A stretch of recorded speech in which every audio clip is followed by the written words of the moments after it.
आगे आचार्य भगवान प्रायश्चित आदि जो अंतरंग तप कहे हैं उनके भेदों का कथन कर रहे हैं। 22वें सूत्र में प्रायश्चित तप के भेद कहते हैं। आलोचना, प्रतिक्रमण, तदुभय, विवेक व्युत्सर्ग, तपश्छेद, परिहारोपस्थापना। आलोचना, प्रतिक्रमण दोनों, तदुभय यानी दोनों, विवेक, व्युत्सर्ग, तप, छेद, परिहार और उपस्थापन, ये 9 प्रायश्चित तप के भेद हैं। इनका स्वरूप देखते हैं हम। आलोचना यानी कि गुरु के समक्ष अपने दोषों का निवेदन करना आलोचना है। प्रतिक्रमण मतलब मेरे दोष मिथ्या हों, ऐसे भावों को वचनों से प्रकट करना प्रतिक्रमण है। तदुभय, आलोचना व प्रतिक्रमण दोनों साथ में करना तदुभय है। विवेक,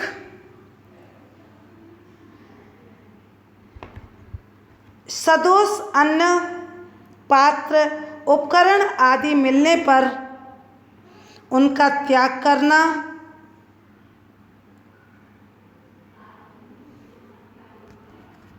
विवेक है। व्युत्सर्ग, कायोत्सर्ग आदि करना नियमित काल के लिए व्युत्सर्ग है। तप, अनशन और मौदर्य आदि तप करना प्रायश्चित तप प्रायश्चित है। छेद, कुछ समय की दीक्षा का छेद करना छेद प्रायश्चित है। परिहार, कुछ समय के लिए संग से दूर करना परिहार प्रायश्चित है। और उपस्थापन, पूर्ण दीक्षा छेद करके पुनः दीक्षा प्राप्त करना, दीक्षा देना, ये उपस्थापन नाम का प्रायश्चित कहा है। आगे आचार्य भगवान विनय के भेद कहते हैं। ज्ञान दर्शन चारित्रोपचाराः। ज्ञान विनय, दर्शन विनय, चारित्र विनय, उपचार विनय, ये 4 प्रकार की विनय हैं। सबसे पहले हम देखते हैं ज्ञान विनय। ज्ञान का ग्रहण या अभ्यास या स्मरण, मतलब बहुत आदर के साथ मोक्ष के लिए ज्ञान का ग्रहण करना, उसका अभ्यास करना, स्मरण करना आदि ज्ञान की विनय है। ज्ञान विनय के 8 प्रकार हैं। 8 प्रकार की शुद्धियों का ध्यान रखा जाता है ज्ञान में। पहला है कालाचार, यानी कि काल शुद्धि से पढ़ना। दूसरा है विनयाचार, मतलब हाथ पैर धोकर पर्यंक आसन से बैठकर अध्ययन करना द्वादशांग आदि ग्रंथों का, ये विनयाचार है। उपधानाचार, उपधान अवग्रह नियम विशेष करके पठन आदि करना, ये उपधानाचार है। मतलब जैसे हम कोई भी ग्रंथ पढ़ना शुरू करते हैं तो हमें किसी भी चीज़ का त्याग करके, नियम करके और फिर अध्ययन शुरू करना चाहिए, वह उपधानाचार कहलाता है। बहुमानाचार, पूजा सत्कार आदि के द्वारा पठन आदि करना, ये बहुमानाचार है। जो ग्रंथ पढ़ते हैं और जिनके मुख से सुनते हैं, उस पुस्तक और गुरु, इन दोनों की पूजा करना, उनके गुणों का स्तवन करना, ये बहुमानाचार कहा है। अनिंदवाचार, जिस ग्रंथ को पढ़ते हैं और जिससे पढ़ते हैं उसका नाम कीर्तित करना या कहना, छिपाना नहीं, ये अनिंदवाचार है। व्यंजनाचार यानी वर्ण पद वाक्य की शुद्धि अपनी व्याकरण के उपदेश से। वैसा ही शुद्ध पाठ आदि करना व्यंजनाचार है।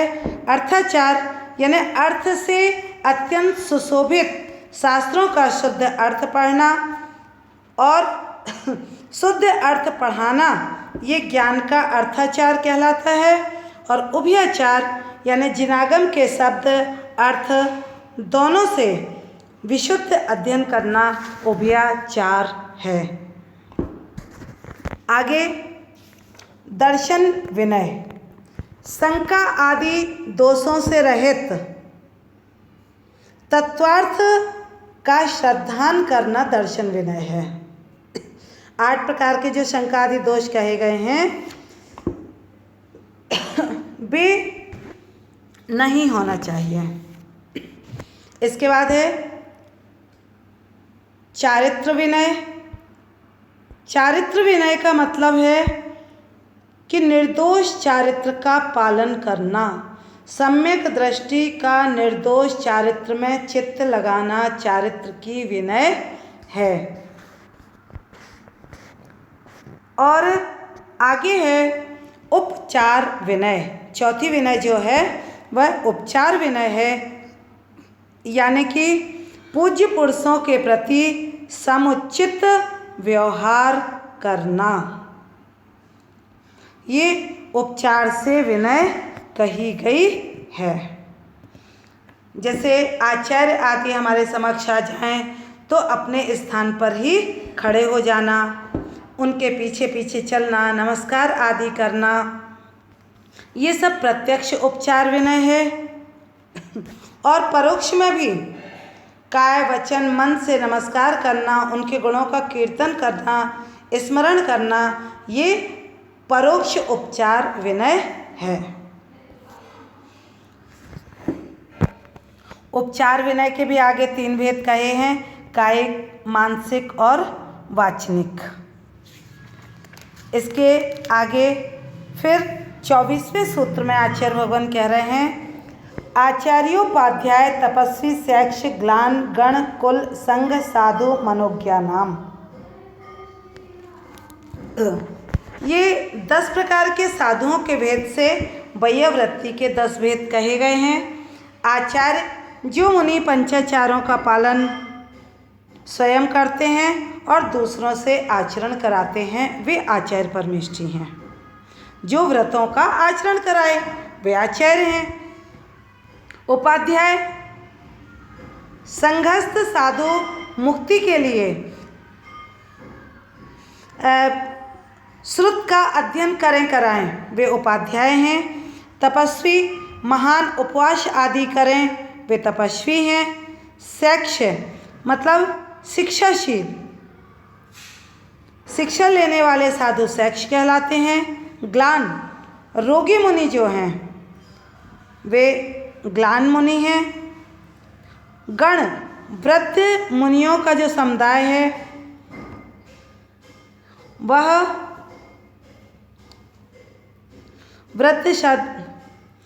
वृद्ध मुनियों का समुदाय गण। कुल दीक्षाचार्य का शिष्य समुदाय कुल है। दीक्षाचार्य का शिष्य समुदाय को कुल कहते हैं। संघ ऋषि यति मुनि अनगार, इन 4 प्रकार के मुनियों के समूह को संघ कहते हैं। साधु चिरकाल से प्रवर्जित मुनि को साधु कहते हैं, बहुत काल जिनको दीक्षा लिए हो गए हैं। और मनोज्ञ लोक सम्मत साधु, लोक में ख्याति प्राप्त साधु को मनोज्ञ कहा गया है। आगे 4 प्रकार का संघ आपको बता ही दिया, ऋषि मुनि यति और अनगार। रिद्धि प्राप्त ऋषि हैं, अवधि ज्ञानी मना परे ज्ञानी मुनि हैं, उपसम और छपक श्रेणी वाले यति हैं और शेष सभी जितने हैं वे अनगार हैं। ऋषि भी 4 प्रकार के हैं, राजर्षि, ब्रह्मर्षि, देवर्षि और परमर्षि।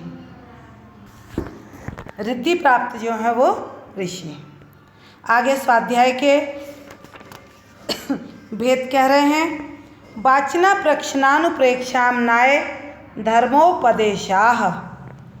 वाचना प्रक्षणा अनुप्रेक्षा, आमनाय और धर्मोपदेश, यह 5 प्रकार का स्वाध्याय है। वाचना, नाम से ही स्पष्ट है कि ग्रंथ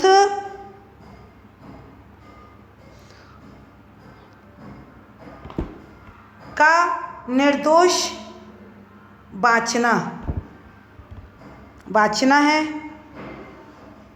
पढ़ना वाचना है, प्रश्न यानी पूछना, वाचना यानी पढ़ना, प्रश्न यानी पूछना, काय के लिए पूछना, संशय के उच्छेद करने के लिए या निश्चित तत्वार्थ को पुष्ट करने के लिए प्रश्न करना प्रश्न है। अनुप्रेक्षा यानी चिंतन, वस्तु के स्वरूप को जानकर संतप्त लोह पिंड के समान चित्त को तद्रूप बना लेना या बार बार मन से उसका अभ्यास करना, चिंतन करना अनुप्रेक्षा है। आमनाय, उच्चारण की शुद्धिपूर्वक पाठ को पुनः दोहराना आमनाय है या फिर याद करना आमनाय है। और धर्मोपदेश यानी उपदेश देना, काय के लिए, उन्मार्ग की निवृत्ति के लिए, संशय की निवृत्ति के लिए और अपूर्व पदार्थ के प्रकाशन के लिए धर्म कथा आदि का अनुष्ठान करना धर्मोपदेश कहलाता है। इसके बाद व्युत्सर्ग तप, बाह्य अभ्यंतरोपध्यो हो, मतलब बाह्य और अभ्यंतर उपाधि का त्याग, ये व्युत्सर्ग तप है। इसके मतलब ये 2 प्रकार के व्युत्सर्ग तप हैं। व्युत्सर्ग जिसका अर्थ है त्याग, एक तो बाह्य व्युत्सर्ग और एक अभ्यंतर व्युत्सर्ग। आत्मा से भिन्न जो धन धान्य आदि बाह्य पदार्थ हैं, इनका त्याग करना बाह्य व्युत्सर्ग है। और क्रोध आदि रूप क्रोध मान आदि खोटे भावों का त्याग करना अभ्यंतर व्युत्सर्ग है। और शरीर से ममत्व भाव का त्याग करना भी अभ्यंतर व्युत्सर्ग है। इस प्रकार से ये अभ्यंतर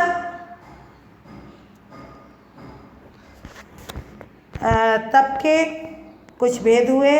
आगे अब ध्यान का लक्षण और उसके भेद आदि कहेंगे।